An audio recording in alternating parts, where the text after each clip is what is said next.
سورۃ السجدہ کی آیت نمبر 7۔ الحمدللہ وکفی وسلام علی عبادہ الذین اصطفی، خصوصا علی سید الرسل وخاتم الانبیاء وعلى آلہ واصحابہ الاتقیاء۔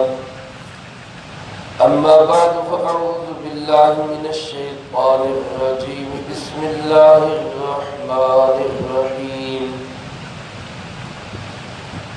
الذي أحسن كل شيء خلقه وبدأ خلق الإنسان من طين ثم جعل نسله من سلالة من ماء مهين ثم سواه ونفخ فيه من روحه وجعل لكم السمع والأبصار والأفئدة قليلا ما تشكرون۔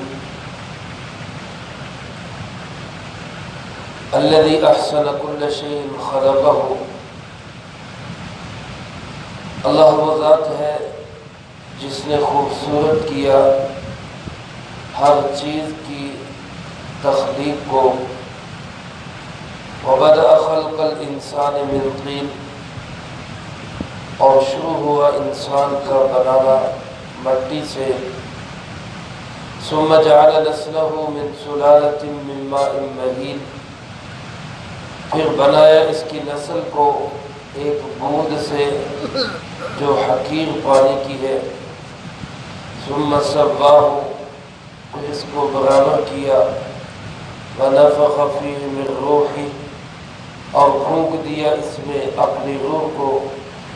وجعل لكم السمع والابصار والافئدة، اور اسی نے بنائے تمہارے لیے کان، آنکھیں اور دل۔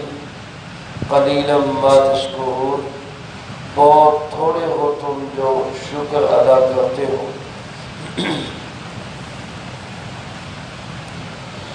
ان آیات مبارکہ میں اللہ رب العالمین نے مخلوقات کی تخلیق اور پیدائش کا ذکر فرمایا، اور بالخصوص انسان کی تخلیق کا ذکر ہوا، اور آخر میں فرمایا کہ ان نعمتوں کا حق یہ ہے کہ انسان ہر وقت اللہ کا شکر گزار رہے۔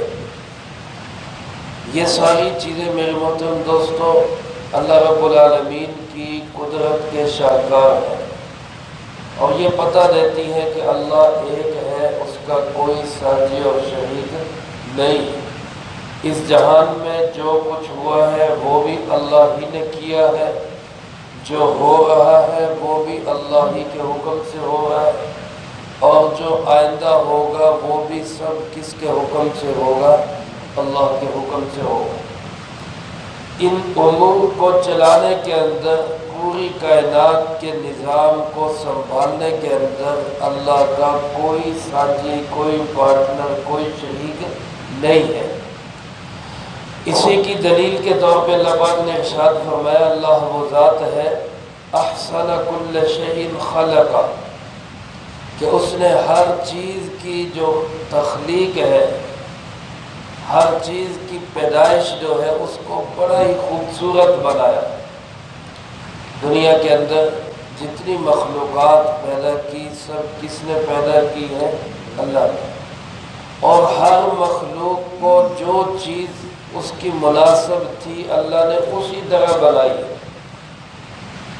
مثال کے طور پہ اونٹ جانور بنایا اللہ پاک نے، اس کو لمبی لمبی ٹانگیں اس کو بنائی، اس کی تو لمبی ٹانگوں کے ساتھ گردن بھی اس کی لمبی بنا دی۔ یہ نہیں کہ ٹانگیں لمبی ہیں اور گردن چھوٹی بنا دی، وہ بیچارہ چارہ کھانے سے ہی بیزار ہے، میں کیسے کھاؤں؟ تو جو مخلوق بھی اللہ تعالیٰ نے بنائی ہے، ہر مخلوق کو جو جسم عطا کیا ہے، جو اس کی کریشن اور تخلیق ہے، وہ اللہ پاک نے عین اس کے جسم کے لحاظ سے احسن، جو سب سے زیادہ بہترین اور خوبصورت ہو سکتی تھی، وہ اللہ پاک نے اس کو عطا کی۔ یہ سب مخلوقات کے لیے ایسے ہی ہے۔ اب مثال کے طور پہ ایک جگہ پہ آپ مرغی کا انڈا رکھ دیں اور ساتھ بطخ کا انڈا رکھ دیں اور دونوں میں سے چوزا نکلے، اب نہ مرغی کے انڈے کا چوزا مرغی کو ملا ہے، نہ بطخ کے انڈے کا چوزا بطخ کو ملا ہے، دونوں کا اپنی ماں سے کوئی رابطہ اور تعلق نہیں، چوزا نکلا۔ اب وہ دونوں چوزے چلے اور پانی آگے آ گیا تو ایک دم سے مرغی کا چوزا رک جائے گا اور بطخ کا چوزا پانی میں اتر جائے گا۔ ان دونوں کو یہ بات کس نے سمجھا دی کہ یہ پانی تیرے لیے نقصان دہ ہے اور تیرے لیے فائدہ مند ہے؟ یہ سمجھانے والا کون ہے؟ اللہ رب العالمین۔ تو ہر مخلوق کو اس کی ضروریات کے لیے بہترین جسامت یہ کس نے عطا کی ہے؟ اللہ پاک نے۔ اور بہترین صلاحیتیں اور ذہانت، سمجھداری ان جانوروں کو، ان مخلوقات کو ان کے فائدے کے لیے، نقصان سے بچنے کے لیے کس نے عطا کی ہے؟ اللہ رب العالمین۔ اللہ پاک فرماتے ہیں وَبَدَأَ خَلْقَ الْإِنسَانِ مِنْ طِينٍ، یہ تو عام مخلوقات ہے، اور جو اشرف المخلوقات ہے، تمام مخلوقات میں سب سے افضل اور اشرف بہترین مخلوق وَلَقَدْ كَرَّمْنَا بَنِي آدم، جس کو اللہ نے ساری مخلوق پہ عزت دی ہے، وہ آدم کے بچے ہیں، انسان ہیں۔ ان کو کیسے پیدا کیا؟ اللہ پاک فرماتے ہیں وَبَدَأَ خَلْقَ الْإِنسَانِ مِنْ طِينٍ، اللہ پاک نے ابتدا کی انسان کی تخلیق کی گارے اور مٹی سے۔ طین اس مٹی کو کہتے ہیں جس میں پانی ملا ہو، یعنی گارا۔ انسان کی اولین تخلیق کس سے ہوئی ہے؟ وہ مٹی اور گارے سے ہوئی ہے۔ ہمارے سب سے پہلے جد امجد جو پہلے انسان بھی ہیں، پہلے نبی بھی ہیں، حضرت سیدنا آدم علیہ السلام، اللہ پاک نے براہ راست ان کو مٹی سے پیدا کیا۔ اللہ نے اپنے دست قدرت سے بنایا، مٹی سے پیدا ہوئے، وہاں سے انسانیت کی ابتدا ہوئی۔ یہ ایک غلط نظریہ اور سوچ دنیا کے اندر پڑھایا جاتا ہے کہ جناب انسان بندر سے ترقی کرتے کرتے انسان بنا ہے۔ جن لوگوں نے یہ نظریہ دیا ہے ہو سکتا ہے ان کی نسل میں کہیں بندر کی آمیزش ہو، ہماری نسل تو حضرت آدم علیہ السلام سے چلی، ہم تو آدم علیہ السلام کے بچے ہیں، ایک نیک اور پاک انسان کی اولاد ہے۔ تو اللہ پاک ارشاد فرماتے ہیں کہ ہم نے انسان کی تخلیق مٹی سے شروع کی، گارے سے شروع کی، اور پھر اس کے بعد ثم جعل نسلہ، پھر جو اس انسان کی نسل بنائی ہے وہ من سلالۃ من ماء مہین، ایک ایسی بوند سے جو حقیر اور ذلیل پانی کی ہے، مہین پانی، ایک ایسا پانی کا قطرہ جو پانی کپڑوں کو لگ جائے تو کپڑے ناپاک، جسم کو لگ جائے تو جسم ناپاک، جسم سے خارج ہو تو غسل کرنا فرض ہو گیا، نہانا فرض ہو گیا۔ اس گندے اور حقیر پانی جس سے انسان گھن کرتا ہے، کراہت کرتا ہے، اللہ پاک فرماتے ہیں انسان اپنی تخلیق پہ غور کر، اس سے ہم نے تجھے پیدا کیا۔ آج انسان پیدا ہو کر، جوان ہو کر، طاقتور ہو کر فن خوان بنتا ہے اور دعوے کرتا ہے میرے مقابلے میں کون آ سکتا۔ بعض لوگ کہتے ہیں جانتا نہیں ہے تو مجھے جانتا نہیں میں کون ہوں۔ ایک اللہ والوں سے ایسے ہی کسی نے کہا کہ تو جانتا نہیں میں کون ہوں، انہوں نے کہا جانتا ہوں، تیری اصلیت ایک قطرہ آب ہے اور تیرا اخیر جو ہے وہ مٹی میں مل جانا۔ پیدا کہاں سے ہوا، جانا کہاں پہ؟ اگر انسان اس پہ نظر رکھے تو یہ درمیان کی ساری فن خوانی ختم ہو جاتی ہے۔ یہ سب اللہ کا دیا ہوا ہے۔ تو یہ انسان کی تخلیق ایک حقیر اور ذلیل پانی سے ہوئی، یہی دلیل ہے ہمارے امام اعظم ابو حنیفہ رحمۃ اللہ علیہ کی اس مسئلہ میں کہ مادہ منویہ جو انسان کے جسم سے خارج ہوتا ہے یہ ناپاک ہے۔ بعض حضرات جس طرح اس کو پاک کہتے ہیں کہ اس لحاظ سے کہ اس سے انبیاء اولیاء بزرگان دین پیدا ہوئے، تو یہ ناپاک کیسے ہو سکتا ہے؟ تو وہ اپنی جگہ ٹھیک ہے۔ اللہ پاک نے جب اس کو تخلیق اس سے کر دی اور ایک الگ چیز بنا دی تو وہ جسم بھی پاک ہو گئے، لیکن جب تک وہ نہیں بنے تب تک تو یہ اپنی حقیقت کے اعتبار سے مہینی ہے، حقیر پانی ہے۔ تو اس لحاظ سے یہ اس پانی کو ناپاک کہا گیا ہے، یہ ناجائز ہے، ناپاک ہے۔ اللہ پاک فرماتے ہیں اس سے ہم نے انسان کو پیدا کر کے ثم سواہ، پھر اس کو برابر کیا۔ برابر کرنے کا مطلب یعنی اس کے جسمانی ساخت ہر چیز معتدل بنائی، ہر اعتبار سے اس کو فٹ کر دیا۔ جب ہم اپنے دونوں بازو کھولیں تو دونوں بازوؤں کا سائز ایک جیسا ہے۔ اگر ایک بازو لمبا ہو جاتا ہے ایک چھوٹا ہو جاتا تو انسان کی شکل کیسی لگتی، جسمانی ساخت کیسی لگتی۔ دونوں ٹانگوں کو دیکھیں تو دونوں ٹانگوں کی لمبائی ایک جیسی، اگر ایک ٹانگ لمبی ہو جائے ایک چھوٹی ہو جائے تو پھر کیسے انسان جو ہے وہ چلنا ہی اس کے لیے ڈاواڈول ہو جائے، چال ہی اس کی بدل جائے۔ آنکھوں کا سائز دیکھیں تو ایک جیسی آنکھیں، اگر انسان دیکھے اپنے جسم کے اعتبار سے ہر چیز کو اللہ نے ہر بہترین جگہ پہ فٹ کیا ہے، بہترین جگہ پہ۔ اس سے زیادہ بہترین فٹنگ کوئی کر ہی نہیں سکتا، ڈیزائننگ کوئی سوچ ہی نہیں سکتا۔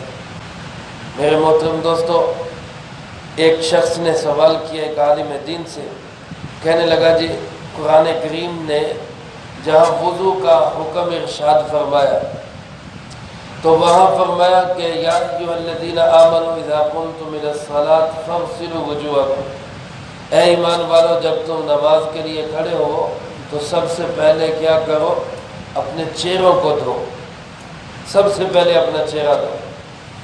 اب ہم جو وضو کرتے ہیں تو سب سے پہلے کیا دھوتے ہیں؟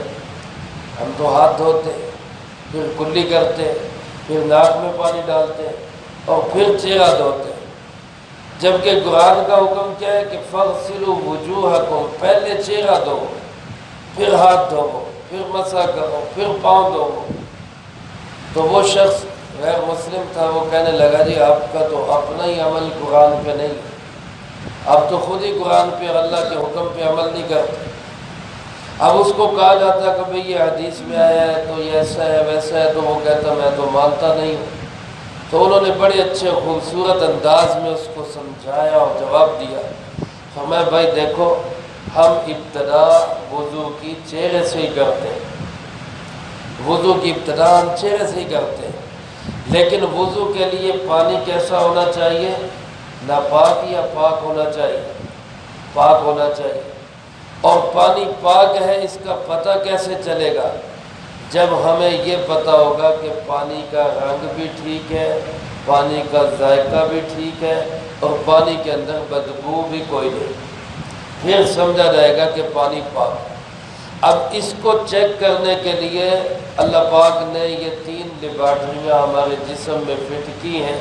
ہاتھوں میں پانی لیتے ہیں تو آنکھیں بتا دیتی ہیں کہ رنگت ٹھیک ہے، اس کے بعد کلی کرتے ہیں تو زبان بتا دیتی ہے کہ ذائقہ بھی ٹھیک ہے، اس کے بعد ناک میں پانی ڈالتے ہیں تو وہ بتا دیتا ہے کہ جناب بدبو بھی کوئی نہیں۔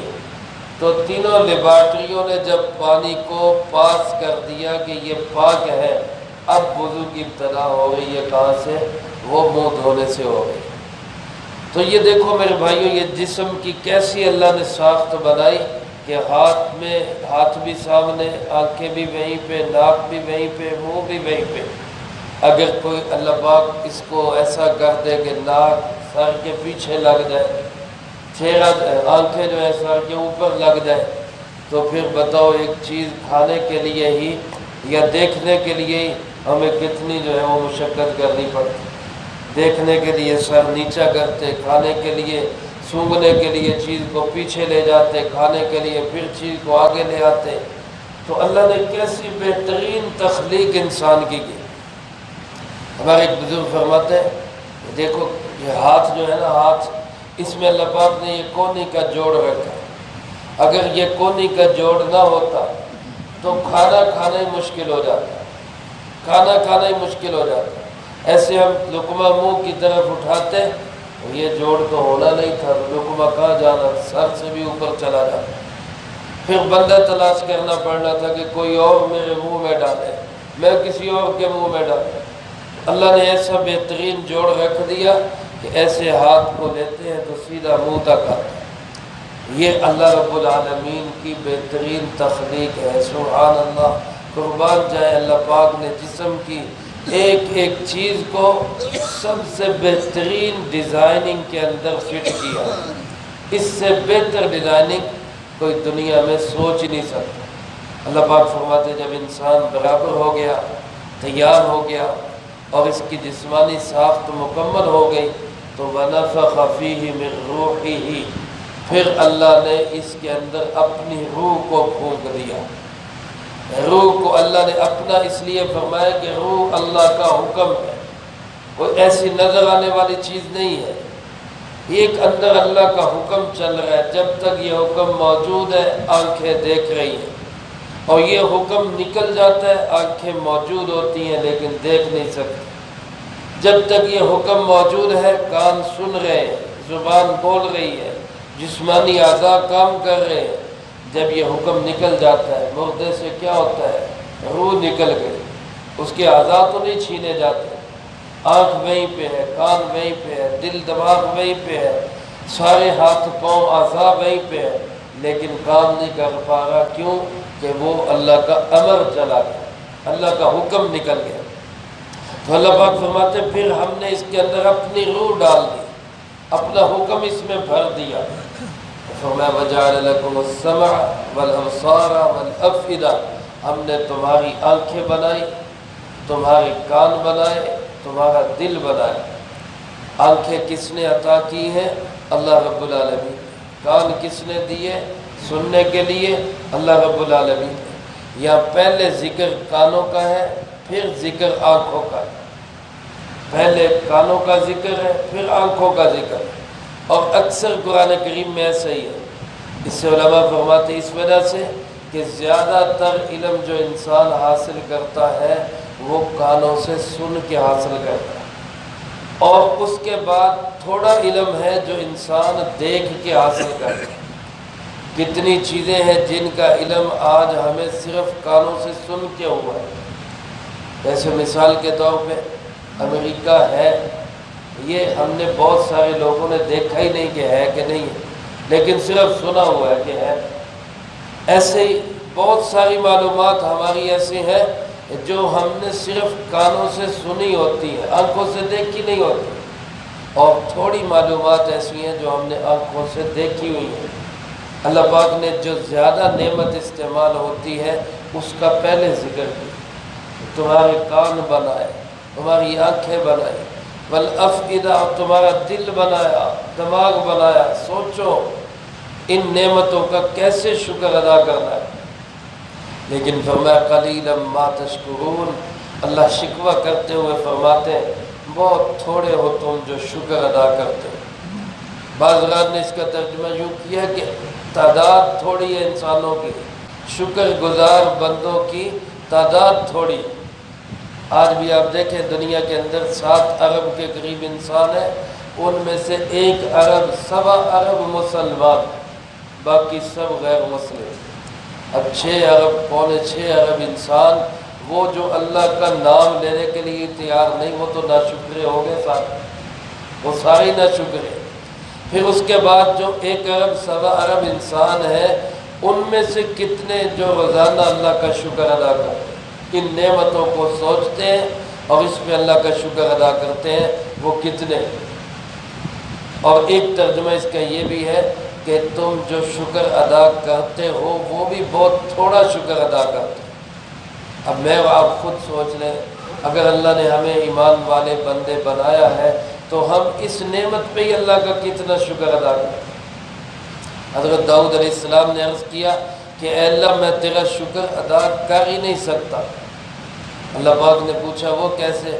کہ یا اللہ جس زبان سے تیرا شکر ادا کروں گا وہ بھی تو تیری نعمت ہے، شکر ادا کرنے کی جو توفیق تو نے دی یہ بھی تو تیری نعمت ہے، اس پہ پھر شکر ادا کروں گا تو پھر اس کا شکر بھی ادا کرنا ہے۔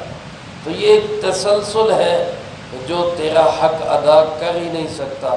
اللہ پاک نے فرمایا داؤد بس جس نے یہ حقیقت سمجھ لی اس نے میرا شکر ادا کر دیا۔ یہ حقیقت جس نے جان لی کہ ہم اللہ کا شکر ادا کر ہی نہیں سکتے۔ حضرت عمر رضی اللہ تعالیٰ عنہ چلے جا رہے تو دیکھا ایک بزرگ بابا جی دعا مانگ رہے، یا اللہ مجھے تھوڑے بندوں میں شامل کر دے، یا اللہ مجھے تھوڑے بندوں میں شامل کر دے، یا اللہ مجھے تھوڑے بندوں میں شامل کر دے۔ حضرت عمر رضی اللہ تعالیٰ عنہ نے اس سے پوچھا بابا جی یہ کیا دعا کر رہے ہیں؟ آج ہر انسان تو یہ دعا کرتا ہے یا اللہ میرا تعلق بڑی پارٹی کے ساتھ ہو جائے، بڑے گروہ کے ساتھ ہو جائے، بڑے جتھے کے ساتھ ہو جائے، تو آپ دعا کر رہے ہیں کہ یا اللہ میں تھوڑے لوگوں میں شامل ہو جاؤں، یہ کیسی دعا ہے؟ تو وہ بابا جی کہنے لگے کہ عمر آپ نے قرآن میں پڑھا نہیں، اللہ فرماتے وَقَلِيلٌ مِّنْ عِبَادِيَ الشُّكُورُ، میرے شکر گزار بندے بہت تھوڑے بندے۔ میں تو اللہ سے یہ دعا کر رہا ہوں یا اللہ مجھے ان شکر گزار بندوں میں شامل کر دیں۔ تو میرے محترم دوستو ایک جسم سے لے کر ایمان کی نعمت تک ساری کی ساری نعمتیں ہمیں کس نے عطا کی ہیں؟ اللہ پاک۔ سارے زور سے بولو کس نے عطا کی ہے؟ اللہ پاک۔ اب میرے محترم دوستو اس کا شکر ادا کرنا چاہیے یا نہیں کرنا چاہیے؟ اس لیے علماء نے لکھا ہے روزانہ کم سے کم انسان 2 نفل اس نیت کے ساتھ پڑھے کہ یا اللہ میرے اوپر تیری جو نعمتیں ہیں ظاہری ہو یا باطنی، جسمانی ہو یا روحانی، بالخصوص نعمت ایمان اور نعمت علم پہ اے اللہ میں تیرا شکر ادا کرتا ہوں۔ اس نیت کے ساتھ روزانہ ہم اللہ کا شکر ادا کرنے کے لیے 2 نفل پڑھو گے انشاءاللہ تعالی، اور اسی طرح دن میں کم سے کم 1 تسبیح الحمدللہ۔ الحمدللہ کا معنی کیا ہے؟ یا اللہ تمام تعریفیں تیری ہیں۔ یہ بھی اللہ کا شکر ادا کرنے کا کلمہ ہے۔ ہر نعمت پہ اللہ کا شکر ادا کریں۔ کھانا کھایا الحمدللہ، کپڑے پہنے الحمدللہ، صبح سو کے اٹھے تو الحمدللہ، واش روم سے فارغ ہو کر آئے تو غفرانک الحمدللہ۔ ہر جگہ پہ ہمیں یہی سکھایا گیا کہ بار بار کہو الحمدللہ الحمدللہ، اور پھر دل میں یہ رکھو کہ یا اللہ تیرا شکر تو ہم ادا کر ہی نہیں سکتے۔ امام اعظم ابو حنیفہ رحمۃ اللہ علیہ جیسے عظیم انسان بیت اللہ کے اندر، اللہ کے گھر کے اندر کھڑے ہو کے پورا قرآن کریم اللہ کو سنا کے صبح کو کیا کہتے ہیں؟ یا اللہ جیسے تیری عبادت کا حق تھا وہ میں ادا نہیں کر سکتا۔ ہم اب کہاں اپنے آپ کو سمجھتے ہیں کہ میں تو بہت عبادت گزار ہوں، میں تو بڑا نیک ہوں، میں تو بڑا حاجی نمازی ہوں، میں تو بڑا مفتی عالم ہوں۔ اللہ رب العالمین کا تو ہم شکر ادا کر ہی نہیں سکتے، اتنی بے بہا نعمتیں ہمارے ہوں۔ تو اس لیے اللہ پاک بھی ہم سے شکوہ کر رہے ہیں کہ تم بہت تھوڑا شکر ادا کرتے ہو۔ ہم بھی اس حقیقت کو سمجھ لیں اور زیادہ سے زیادہ اللہ کا شکر ادا کرنے کی کوشش کریں۔ اور اللہ کا شکر ایک تو زبان سے ہے، ایک عمل سے۔ عمل سے شکر کیا ہے؟ کہ ہم اللہ کی ہر بات کو مانیں، اللہ کے ہر حکم پہ عمل کریں، اور اللہ کے پاک پیغمبر جناب محمد کریم خاتم النبیین صلی اللہ علیہ وسلم کی ہر ادا کو سیکھ کر زندگی میں لانے کی کوشش کریں۔ یہ عملی شکر ہے۔ ایک زبان سے شکر ہوتا ہے، ایک عملی شکر۔ عملی شکر یہ ہے کہ ہم اللہ اس کے محبوب صلی اللہ علیہ وسلم کی کامل اور 100% اطاعت کرنے کی کوشش کریں۔ اللہ ہمیں اس کی توفیق نصیب فرمائے، جو کہا سنا اس کو زندگی میں لا کے دوسروں تک پہنچانے کی توفیق عطا فرمائے۔ اللہم انت السلام و منک السلام، تبارک ربنا و تعالیت یا ذا الجلال والاکرام۔ اللهم أعنا على ذكرك وشكرك وحسن عبادتك. اللهم أحسن عاقبتنا في الأمور كلها وأجرنا من خزي الدنيا وعذاب الآخرة. اللهم باقية كباقية الوليد. اللهم استر عوراتنا وآمن روعاتنا. اللهم إنا نجعلك في نحورهم ونعوذ بك من شرورهم. اللهم اكفنا بحلالك عن حرامك وأغننا بفضلك عمن سواك. اللهم اكفنا كل مهم من حيث شئت ومن أين شئت. رب اغفر وارحم وأنت خير الراحمين. رب ارحمهما كما ربياني صغيرا. ربنا هب لنا من أزواجنا وذرياتنا قرة أعين واجعلنا للمتقين إماما. ربنا تقبل منا إنك أنت السميع العليم وتب علينا إنك أنت التواب الرحيم. وصلى الله على النبي الكريم وعلى آله وأصحابه أجمعين برحمتك يا أرحم الراحمين.